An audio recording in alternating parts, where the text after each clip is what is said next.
Assalamualaikum warahmatullahi wabarakatuh. Selamat siang Bapak Ibu dosen pengantar ilmu ekonomi.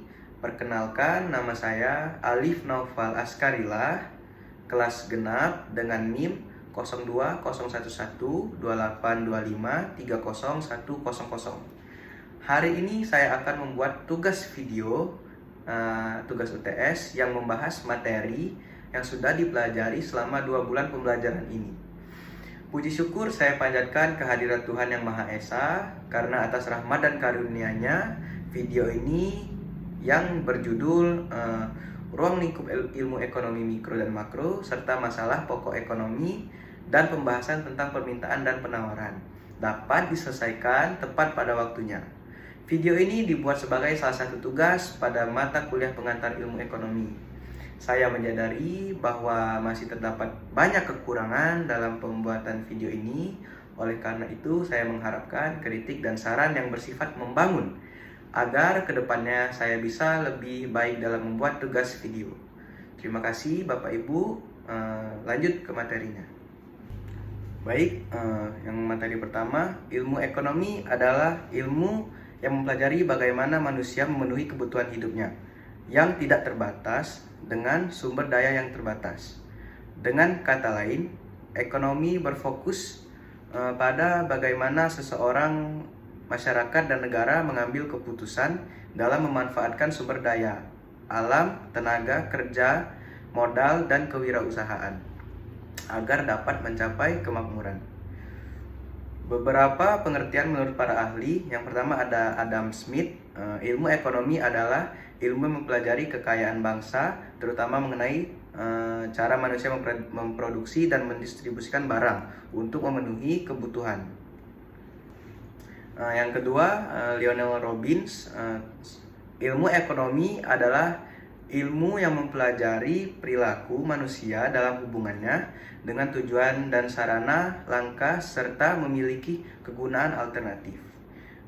Baik, yang ketiga, Paul Samuelson. Ilmu ekonomi adalah studi tentang bagaimana orang dan masyarakat membuat pilihan dengan atau tanpa penggunaan uang dalam memanfaatkan sumber daya yang terbatas untuk menghasilkan berbagai barang dan jasa serta mendistribusikannya untuk dikonsumsi baik sekarang maupun di masa depan. Sehingga dapat ditarik kesimpulan bahwa ilmu ekonomi berfokus pada pengambilan keputusan ekonomi untuk mencapai efisiensi dan kesejahteraan dalam kehidupan individu maupun masyarakat. Baiklah, sekarang saya akan membahas pengertian dari ruang lingkup ekonomi mikro. Ekonomi mikro adalah cabang ilmu ekonomi yang mempelajari perilaku individu, konsumen, dan perusahaan atau produsen dalam mengambil keputusan untuk mengalokasikan sumber daya yang terbatas demi mencapai tujuan tertentu, seperti memaksimalkan kepuasan atau utility atau keuntungan atau profit. Secara sederhana, ekonomi mikro membahas bagaimana keputusan kecil dari individu dan perusahaan membentuk keseluruhan sistem ekonomi. Pada ruang lingkup ekonomi ini dibagi menjadi dengan 6 teori, yaitu teori produksi, teori harga, teori perilaku konsumen, teori perilaku produsen dan perusahaan, teori pasar, dan teori distribusi pendapatan.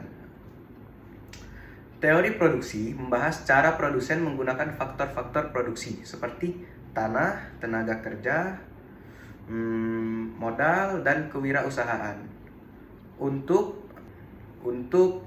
menghasilkan barang dan jasa. Pokok bahasannya meliputi hubungan antara input dan output, bagaimana menentukan jumlah produksi yang efisien, cara perusahaan menekan biaya produksi agar mendapatkan laba yang sangat maksimum. Contohnya, sebuah pabrik tahu menghitung berapa banyak kedelai dan tenaga kerja yang dibutuhkan agar bisa menghasilkan tahu dengan biaya terendah namun tetap berkualitas. Lalu ada teori harga. Pada teori ini menjelaskan bagaimana harga barang dan jasa terbentuk di pasar, melalui interaksi antara permintaan dan penawaran pokok. Bahasanya meliputi hukum permintaan dan penawaran. Faktor-faktor yang mempengaruhi naik turunnya permintaan dan penawaran, keseimbangan harga, elastisitas harga, pendapatan, dan silang. Contohnya, jika harga ayam naik, permintaan masyarakat menurun. Ini menggambarkan hukum permintaan dan ekonomi mikro. Dan ada juga teori perilaku konsumen yang membahas bagaimana individu atau rumah tangga mengambil keputusan dalam memilih barang atau jasa yang akan dikonsumsi agar kepuasannya maksimal. Berarti pokok bahasannya meliputi konsep utility atau kepuasan, hukum Gosen 1 dan 2 yang berarti semakin banyak barang dikonsumsi, kepuasan tambahan akan menurun. Contohnya, seorang mahasiswa harus memilih antara membeli buku kuliah atau makan di luar. Ia akan memilih kombinasi yang memberi kepuasan tertinggi sesuai dengan anggarannya. Lalu ada teori perilaku produsen dan perusahaan. Teori ini menjelaskan bagaimana produsen menentukan kombinasi input yang optimal untuk menghasilkan barang dengan biaya serendah mungkin, keuntungan setinggi mungkin. Pokok bahasannya meliputi biaya produksi, penerimaan, penentuan jumlah produksi optimal, dan struktur pasar yang dihadapi. Contohnya, sebuah perusahaan roti memutuskan menambah pekerja agar produksi meningkat, tetapi tetap memperhatikan agar biaya tambahan tidak lebih besar dari penerimaan tambahan. Ada juga teori pasar yang membahas bagaimana interaksi antara penjual dan pembeli menentukan harga dan jumlah barang di berbagai jenis pasar. Jenis-jenis pasar dalam ekonomi mikro terdiri dari pasar persaingan sempurna. Banyak penjual dan pembeli, contohnya pasar sayur. Pasar monopoli, hanya satu penjual produk unik, contohnya PLN. Pasar oligopoli, yaitu beberapa penjual besar menguasai pasar, contohnya industri otomotif. Dan pasar monopolistik, yaitu banyak penjualnya, tetapi produknya berbeda-beda, contohnya produk kosmetik. Dan yang terakhir ada teori distribusi pendapatan. Teori ini menjelaskan bagaimana pendapatan dari hasil produksi atau barang dan jasa dibagikan kepada para pemilik faktor produksi. Pembagiannya antara lain pemilik tanah menerima sewa dan tenaga kerja menerima upah.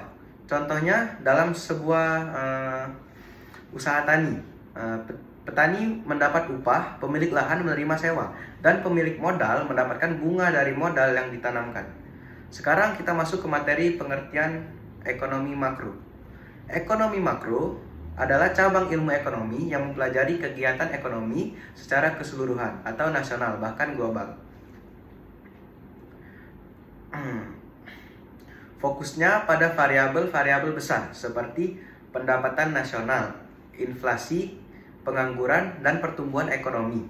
Jadi, kalau ekonomi mikro membahas bagaimana individu dan perusahaan membuat keputusan, maka ekonomi makro membahas bagaimana seluruh kegiatan ekonomi negara bekerja sama untuk mencapai kesejahteraan masyarakat. Ruang lingkup ekonomi makro meliputi pendapatan nasional, inflasi, pengangguran, dan pertumbuhan ekonomi. Pada pendapatan nasional menggambarkan total nilai barang dan jasa yang diproduksi oleh suatu negara. Dalam periode tertentu, biasanya 1 tahun. Melalui pendapatan nasional, kita bisa menilai apakah perekonomian satu negara tumbuh stagnan atau menurun. Contohnya, jika PDB Indonesia meningkat dari tahun ke tahun, berarti perekonomian nasional mengalami pertumbuhan. Lalu ada inflasi. Inflasi adalah kenaikan harga barang dan jasa secara umum dan terus-menerus dalam jangka waktu tertentu.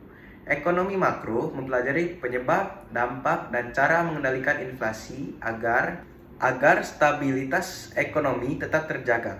Contohnya, kenaikan harga BBM sering menyebabkan inflasi karena memengaruhi harga barang lainnya, dan ada juga lingkup pengangguran. Ekonomi makro juga meneliti tingkat pengangguran dalam suatu negara, penyebabnya dan dampaknya terhadap kesejahteraan masyarakat. Contoh penelitiannya antara lain jenis-jenis pengangguran. Hubungan antara inflasi dan pengangguran dan kebijakan pemerintah untuk menciptakan lapangan kerja. Dan yang terakhir, ada pertumbuhan dan pembangunan ekonomi yang membahas bagaimana perekonomian suatu negara berkembang dalam jangka panjang, baik dari segi produksi, pendapatan, maupun kesejahteraan masyarakat. Pokok pembahasan dari ruang lingkup ini antara lain faktor-faktor pertumbuhan ekonomi, perbedaan pertumbuhan dan pembangunan ekonomi, dan indikator pembangunan, contohnya pembangunan infrastruktur besar-besaran oleh pemerintah mendorong pertumbuhan ekonomi dan kesejahteraan masyarakat. Baik, sekarang kita masuk ke materi kurva permintaan. Yang pertama, pengertian permintaan atau demand. Permintaan adalah jumlah barang atau jasa yang bersedia dan mampu dibeli oleh konsumen pada berbagai tingkat harga dalam suatu periode tertentu. Secara sederhana, permintaan menunjukkan hubungan antara harga barang dengan jumlah barang yang diminta. Yang kedua, hukum permintaan atau law of demand. Hukum permintaan menyatakan bahwa apabila harga suatu barang naik, maka jumlah barang yang diminta akan turun. Sebaliknya, apabila harga barang turun, maka jumlah barang yang diminta akan naik dengan asumsi faktor lain atau ceteris paribus. Artinya, hubungan antara harga dan jumlah yang diminta bersifat berbanding terbalik atau negatif. Contoh, ketika harga nasi goreng naik 10.000 menjadi 15.000, jumlah orang yang membeli berkurang. Sebaliknya, jika harga turun menjadi 8.000, lebih banyak orang yang akan membeli nasi goreng tersebut. Yang ketiga, kurva permintaan atau demand curve. Pengertian kurva permintaan. Kurva permintaan adalah grafik yang menggambarkan hubungan antara harga suatu barang dengan jumlah barang yang diminta. Sumbu vertikal atau Y menunjukkan harga barang atau P. Sumbu horizontal atau X menunjukkan jumlah barang yang diminta atau QD. Bentuk kurva permintaan. Kurva permintaan biasanya miring ke bawah dari kiri atas ke kanan bawah, mencerminkan hubungan negatif antara harga dan jumlah permintaan. Yang keempat, faktor-faktor yang mempengaruhi permintaan. Selain harga barang itu sendiri, terdapat faktor lain yang dapat menggeser posisi kurva permintaan. Yang pertama, ada pendapatan konsumen. Jika pendapatan naik, permintaan meningkat atau kurva bergeser ke kanan. Jika pendapatan turun, permintaan menurun atau kurva bergeser ke kiri. Yang kedua, harga barang lain atau substitusi dan komplementer. Barang substitusi, barang pengganti, atau contoh, teh dan kopi. Jika harga kopi naik, permintaan teh meningkat. Selanjutnya, barang komplementer, barang pelengkap, atau contoh, mobil dan bensin. Jika harga bensin naik, permintaan mobil menurun atau penggunaan mobil menurun. Yang ketiga, selera atau preferensi konsumen. Jika suatu barang menjadi tren atau disukai, permintaan naik. Jika minat terhadap barang berkurang, permintaan turun. Yang keempat, ada ekspektasi atau harapan terhadap masa depan. Jika konsumen memperkirakan harga akan naik di masa depan, mereka akan membeli lebih banyak sekarang atau permintaan naik. Contohnya seperti emas. Yang kelima, ada jumlah penduduk. Semakin besar jumlah penduduk, semakin besar pula permintaan total terhadap barang dan jasa. Baik, yang kelima ada pergeseran kurva permintaan. Perubahan harga tidak menggeser kurva permintaan, tetapi menggerakkan titik sepanjang kurva. Sedangkan perubahan faktor lain atau pendapatan atau selera dan sebagainya menggeser kurva. Contoh, jika pendapatan meningkat, kurva permintaan bergeser ke kanan atau permintaan naik. Jika menurun, kurva bergeser ke arah kiri atau permintaan menurun.